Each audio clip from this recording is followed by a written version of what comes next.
For a city-bred person like me, this writer-director's previous films were educational, eye-opening, and not very easy to review.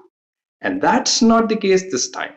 Hi, I'm Kairam Vaashi, and this is about Mari Selvaraj's Maamannan. Pariyerum Perumal was the story of one man, and through that, we got a view of his society.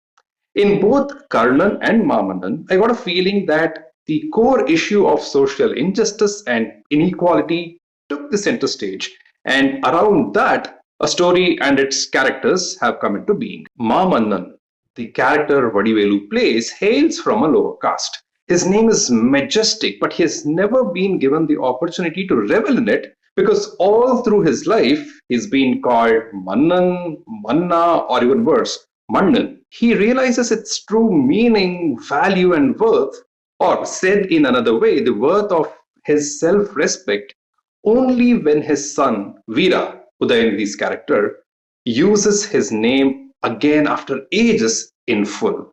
Maamannan. Like in Mari's previous films, even in this film, there is focus on the relationship between a man and his father. Of course, in Karnan, there was the grandfather too. Maamannan can be seen as the coming of age in reverse of a father facilitated by his son. This is both an apology as well as a thank you letter from a father to his son. As for the story, Maamannan is a generic good versus bad themed affair with layering that surprisingly didn't excite me much this time.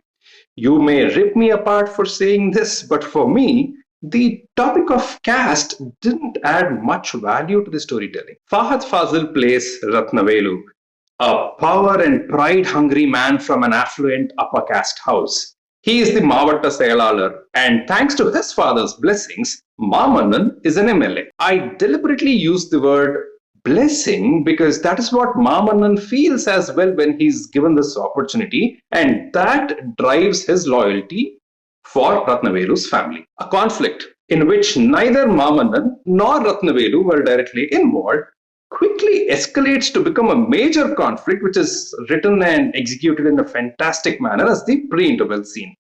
Now, both of them are at loggerheads, and it's the result of a local election which will decide who actually wins this war, at least temporarily. We could also see this story through two tracks, but with the same theme. Sons fighting for the pride of their fathers. Veera wants his father to take a seat in front of Ratnavelu as well as in front of the chief minister, whereas Velu will go to any extent, will do anything to keep up his father's pride, only to pass it on to his children. This is a film which uses music heavily. Maamannan is himself someone who likes to sing, and we know how good a singer Vadivelu is. The tension as the story picks up pace in the first half is quite palpable thanks to AR Rahman's background score. Casting Vadivelu for the role of Maamannan was a masterstroke on Mari Selvaraj's part. Not having seen Vadivelu in a serious role in ages, I must confess I was a skeptic myself.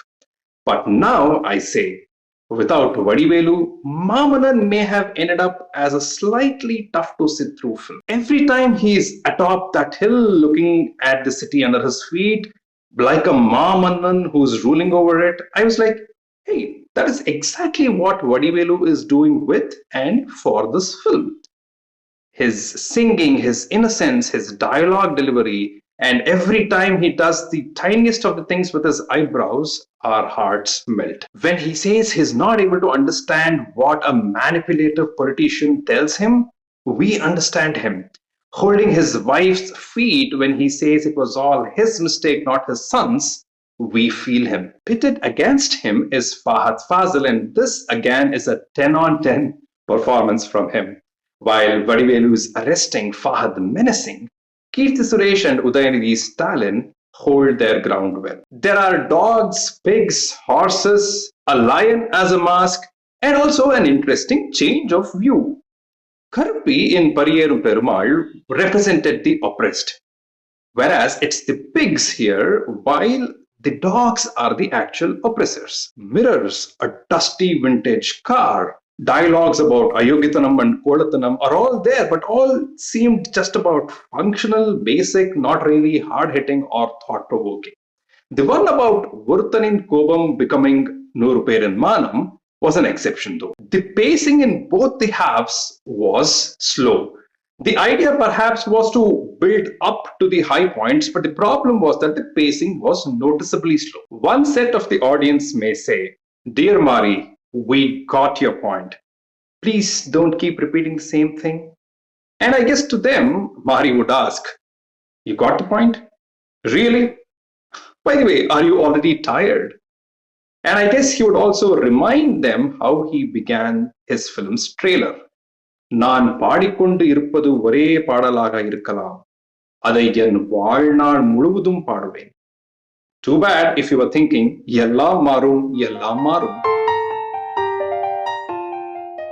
Overall, Maamannan delivers 5 to 6 solid scenes in an otherwise generic story. If you have watched Mari Selvaraj's previous works, it may be best to keep your expectations in check.